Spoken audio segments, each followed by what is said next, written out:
My name is Dr. Justin Alger, and this is the first 6-episode premiere of the Future College Parent Podcast. Find and have conversations with your kids about, let's talk about work that you could do that you will absolutely love. Because I had the opportunity, I think, to share with my kids, I love my job. Hello, future college parents, moms, dads, and any family member who's helping a student get to college. Welcome to the first 6-episode premiere of the Future College Parent Podcast.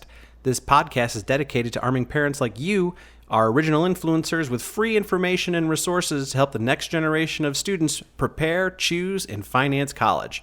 And by college, I mean any knowledge education after high school or equivalent, and by parent, I mean anyone helping a young human through schooling towards college. This show is predicated with the belief that anyone can access and pay for college if they want to, and should start preparing as early as the 6th grade. I am your host, Dr. Justin Alger, but you can call me Justin. Now, that voice that you heard over the intro music is the guest of episode 2, Miss Michelle Freidman, Director of Career and Technical Education at CVES BOCES. Michelle and I were introduced by a mutual friend when I pitched the idea of this show, and she was right. Michelle is one of the biggest supporters of career and technical education out there. Now, I wanted to mention in this episode, you'll hear 2 acronyms repeated, CTE and BOCES.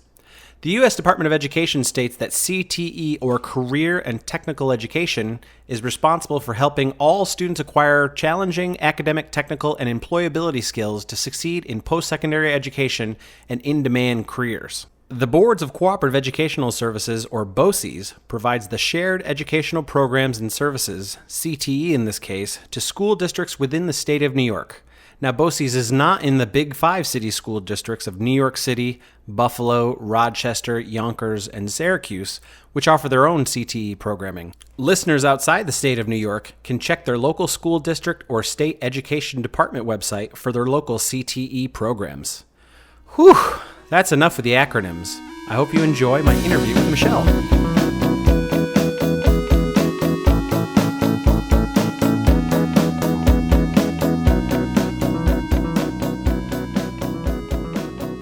Michelle, thank you for being here. Welcome to the Future College Parent Podcast. I appreciate you being here and helping future college parents. And thank you also for being one of our first 6 guests, your guest number 2, for the 6-episode premiere of the Future College Parent Podcast. Welcome.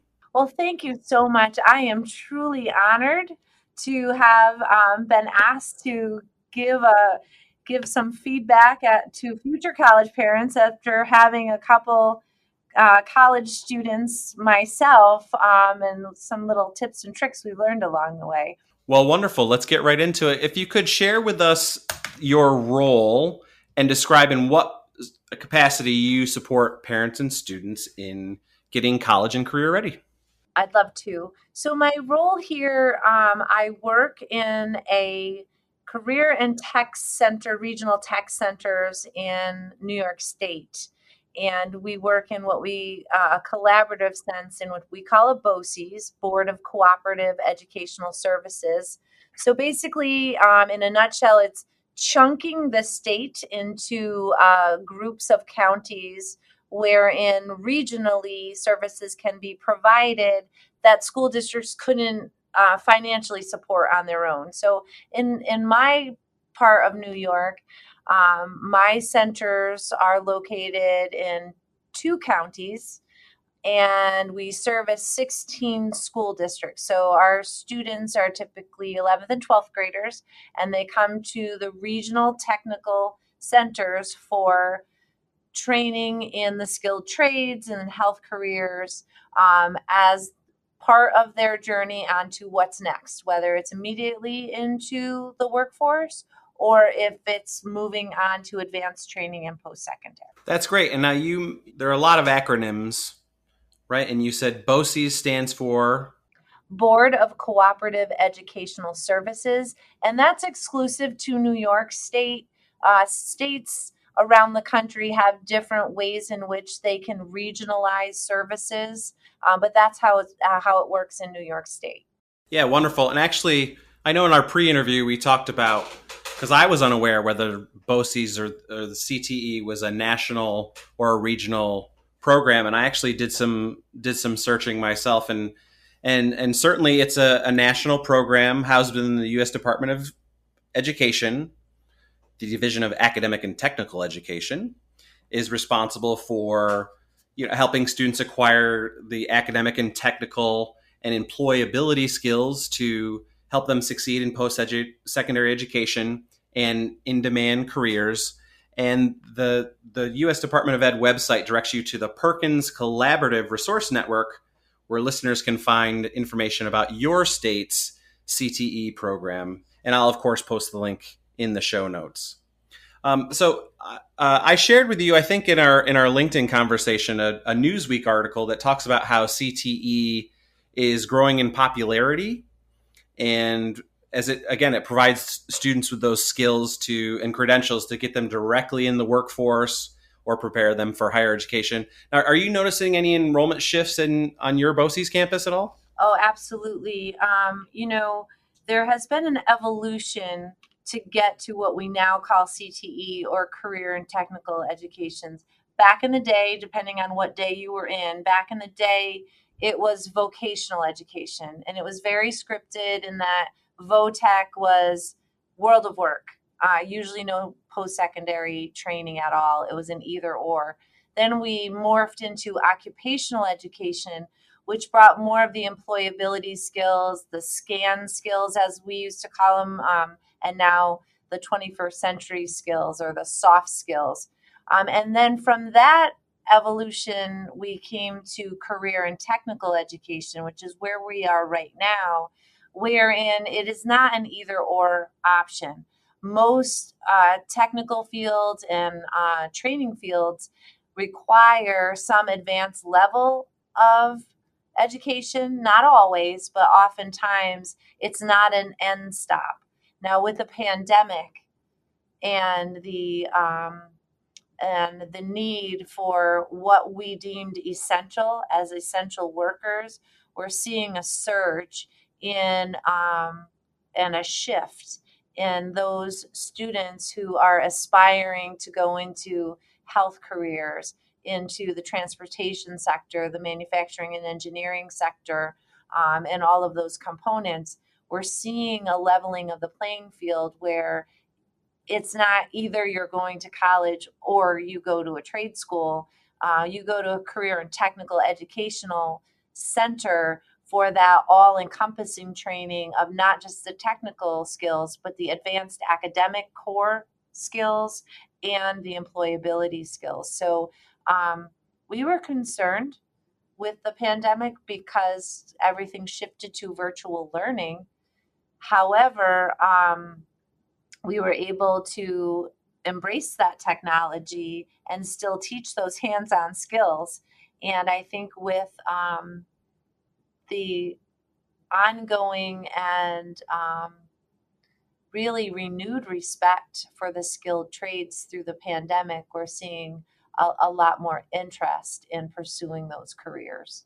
I mean, when you think about it, for all of us, if we have a task that we are asked to do and there is a viable, valid reason why it needs to be done that way, a certain way, and on a certain timeline, we are all much more apt to say, oh, okay, all right, I can do that.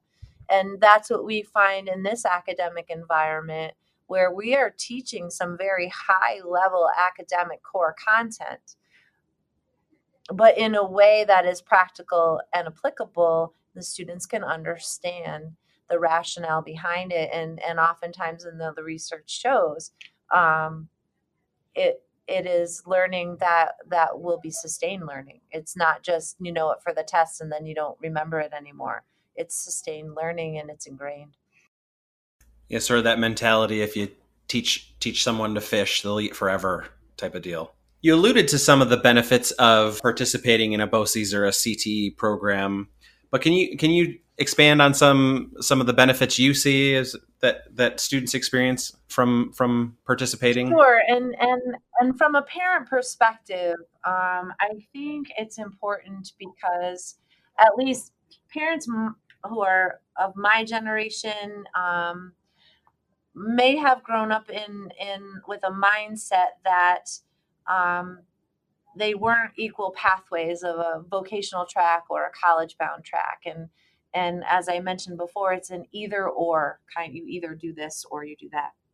And what the takeaway I would like for parents to consider is, if you were on a college track yourself and you went through a traditional 4-year university, if you were blessed to have had parents who saved and were able to pay for that, if you were fortunate enough to maybe get some scholarships and even some financial aid and had to take out some loans, there was a point in which you had to work in something else before you got the degree that you were studying for to get by. I know for myself, I worked as a waitress. Many of us did whatever we needed to do. I wish I had a skill that could have helped me make ends meet a little easier or a little sooner than having to rely on whatever I could do to get work until I got my teaching degree.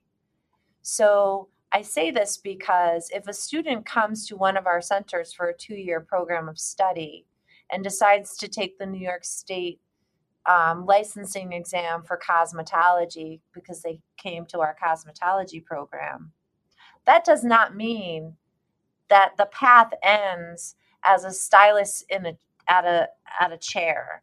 That just means that now you have a New York State license to practice cosmetology, and you perhaps could put yourself through a college program making a bunch more money than maybe I was waitressing or working in a dealership and being able to make that labor rate fixing cars. So I love to tell parents, consider what your options are for your kids to participate in a career and tech program while they're in high school, because there is no tuition. It's part of your public school experience, at least in New York State and in many other states across the country.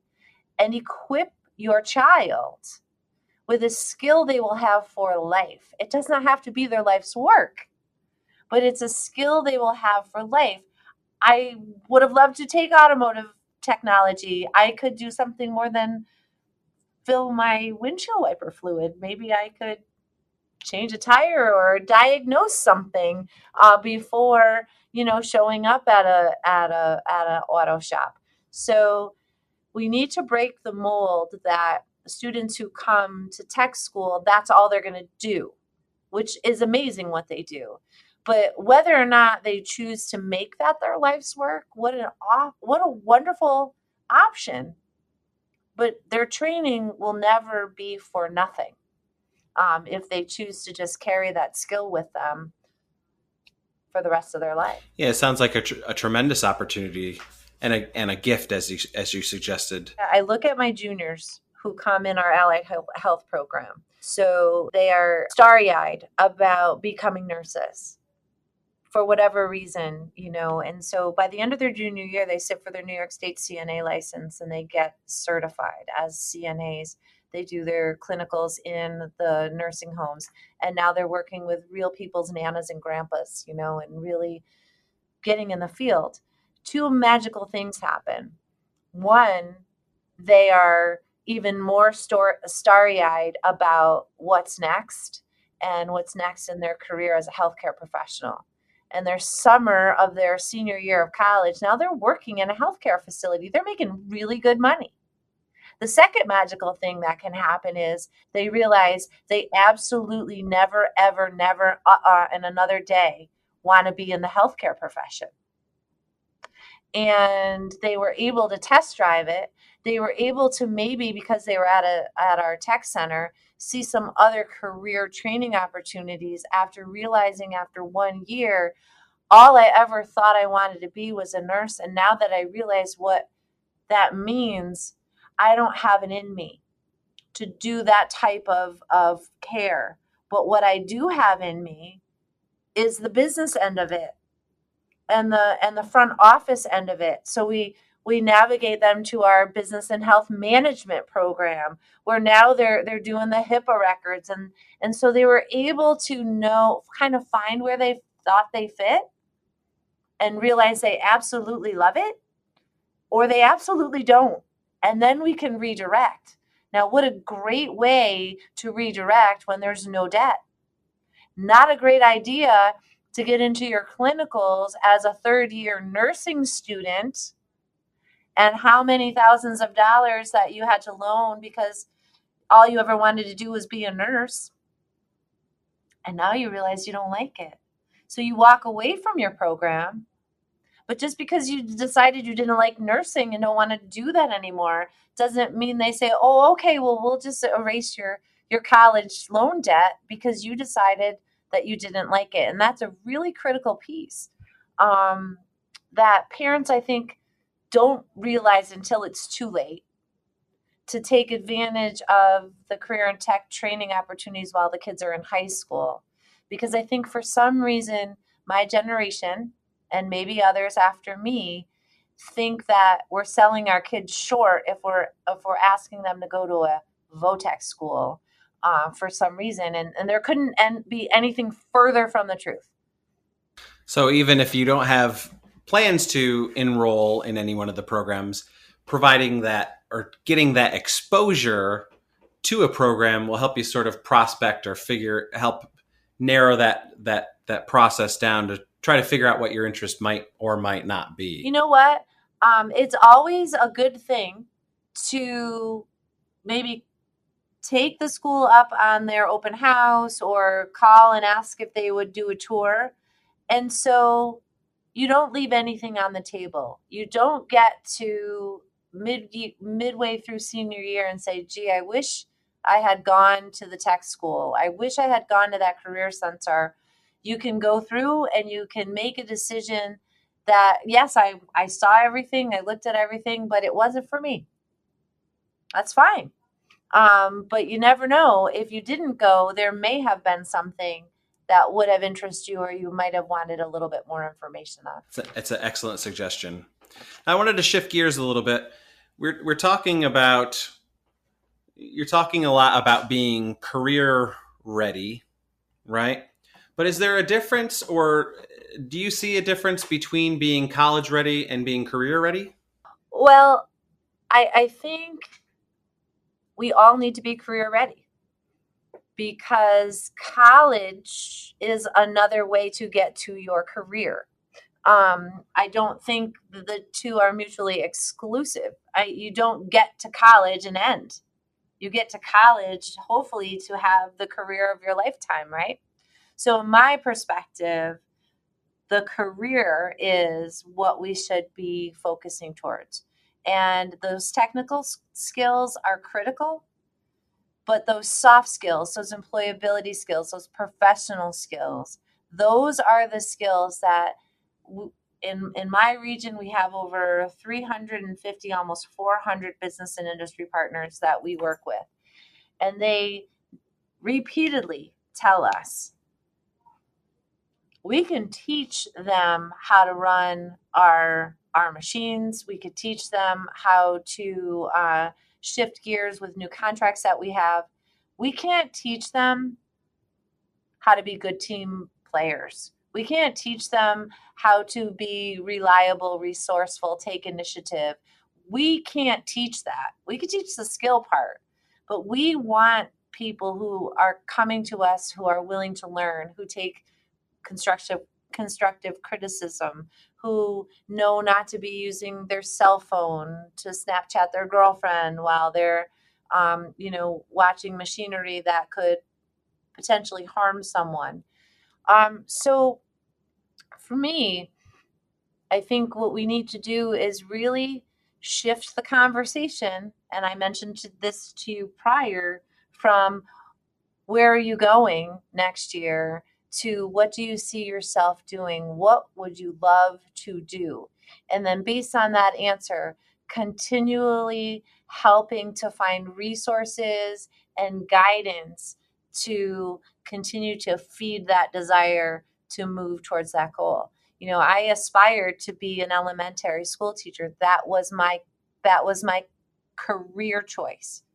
But because I kept having opportunities to explore new and different facets of education, that at 16 years old, I did not know existed. None of us did, right? You don't know the scope.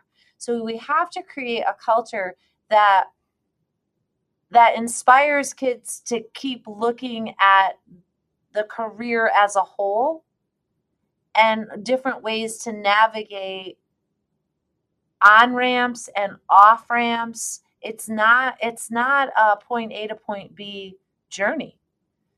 So I think right now we are heavily focused on where are you going next year.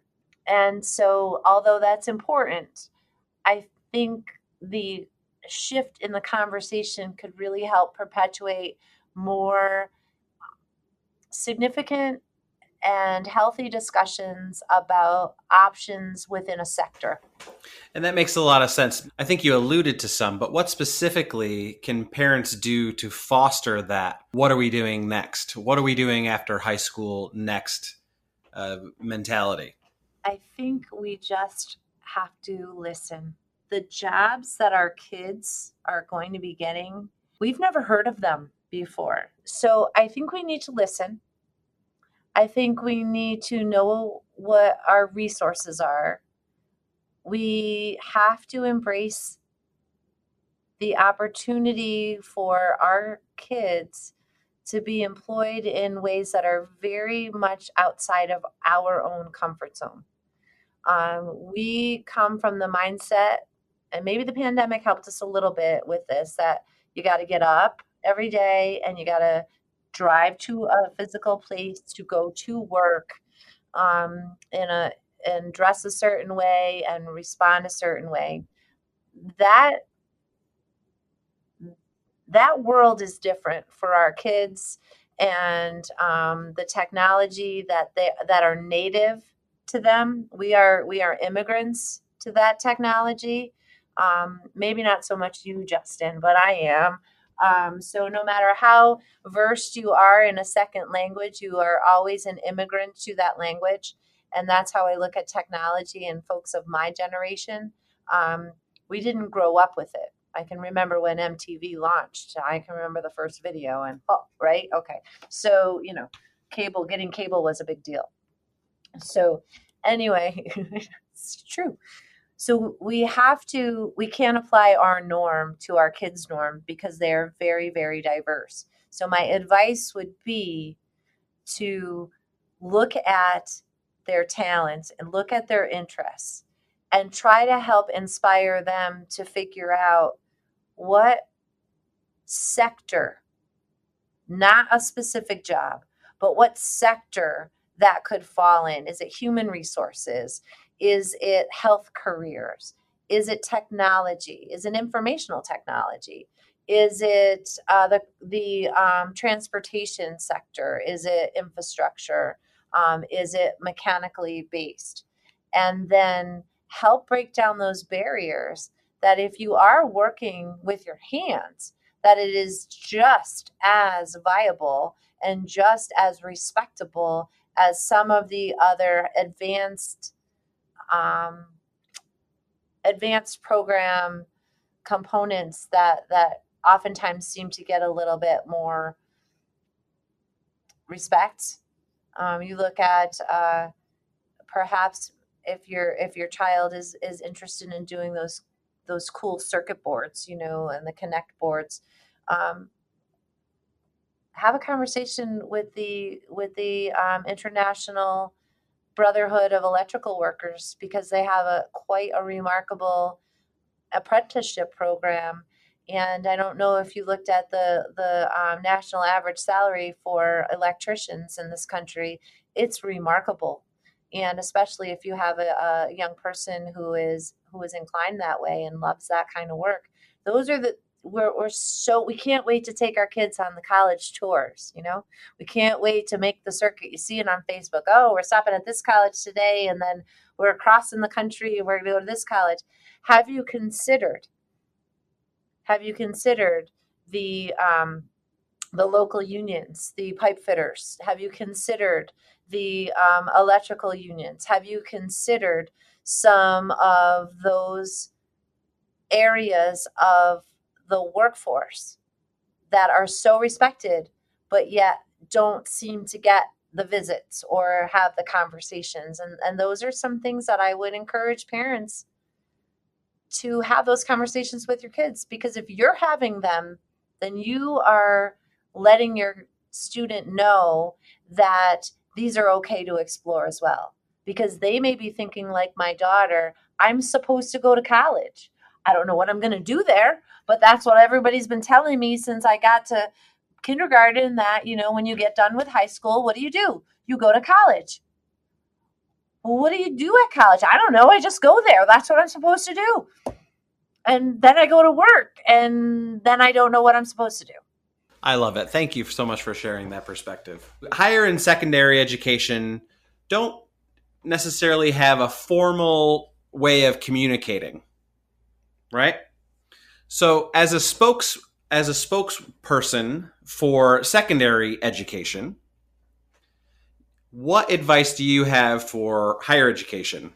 That's a great question. The advice would be to perhaps look at your degree programs, not just as a list of required courses that end in, the affirmation of the degree, which is critical, correct? But perhaps start aligning that degree program with some clear pathways to where it leads. Now, obviously, if you're in a degree program for education or elementary education, you know that the pathway is most likely into the classroom as a classroom teacher. But perhaps some of the more broader based, you're getting a degree in English. Okay, that's awesome. What are your options post degree as far as making a living?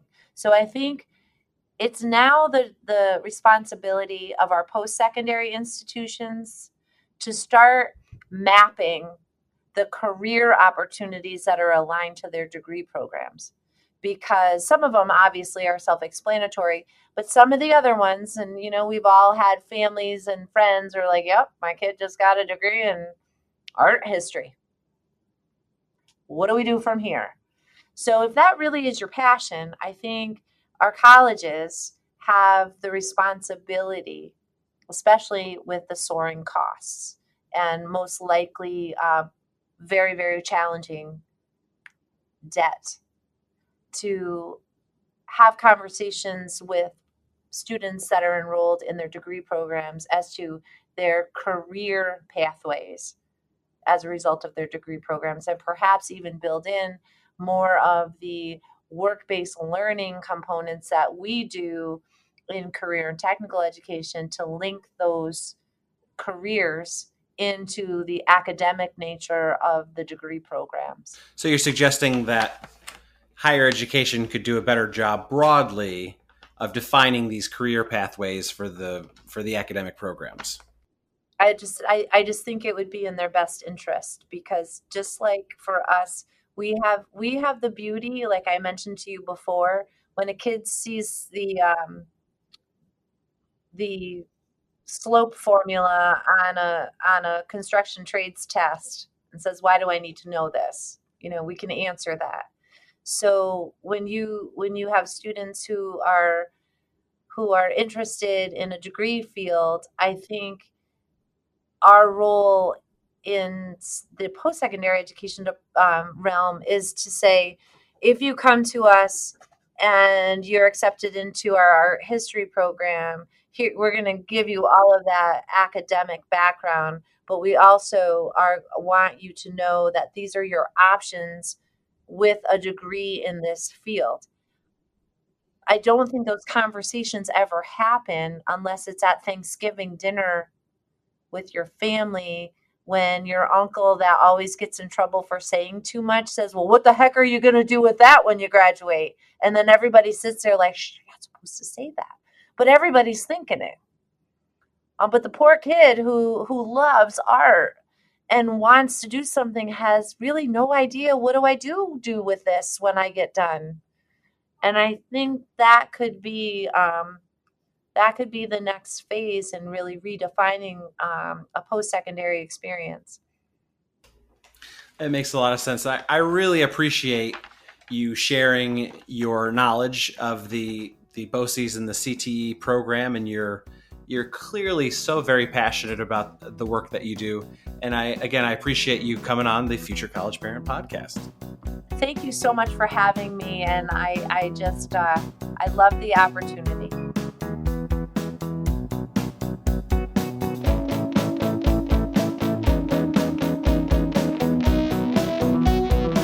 I told ya. Michelle lives and breathes career and technical education. Her passion for her work is so obvious, and I'm so appreciative of how she is able to explain the work she does in an approachable manner. And I know there's so much to discuss here, and I want to share with you 5 things I learned from my talk with Michelle.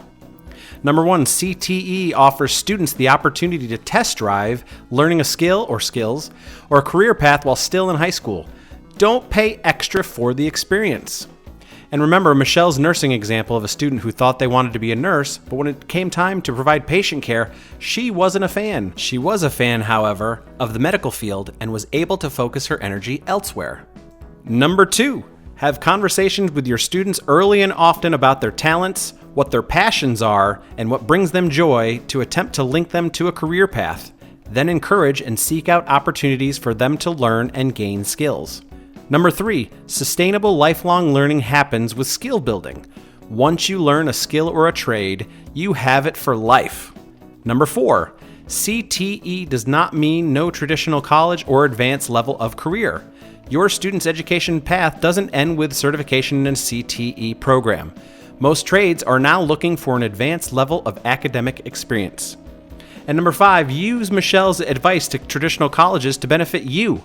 Ask colleges to highlight or map occupational opportunities with degree programs. What did you learn? Here is your homework. I remember there was homework in the first episode too. Please head to futurecollegeparent.com where you can access the Future College Parent Network and post what you learned by listening to this episode and engage with other listeners so we can learn together. Also at futurecollegeparent.com, you can access the show notes for a wealth of information on the items we discussed during the episode and check out all of our social platforms. While you're at it, please share the podcast widely with other parents, leaders of activities your student is involved in, and your school's administrators so they can share with your school district. You can also let parents know the show is streaming directly from the website. There is no need to download anything. Just point your browser to futurecollegeparent.com and enjoy. The show is also on your favorite podcast platforms as well. I want to thank Miss Michelle Freidman for coming on the show. I hope you'll join me for episode 3 with Pedro Martinez, Director of Admissions at Cal Poly Humboldt. After listening to the premiere, be on the lookout for new episodes beginning on Wednesday, May 4th, and continuing Wednesdays every 2 weeks after. Thanks for listening to the Future College Parent Podcast.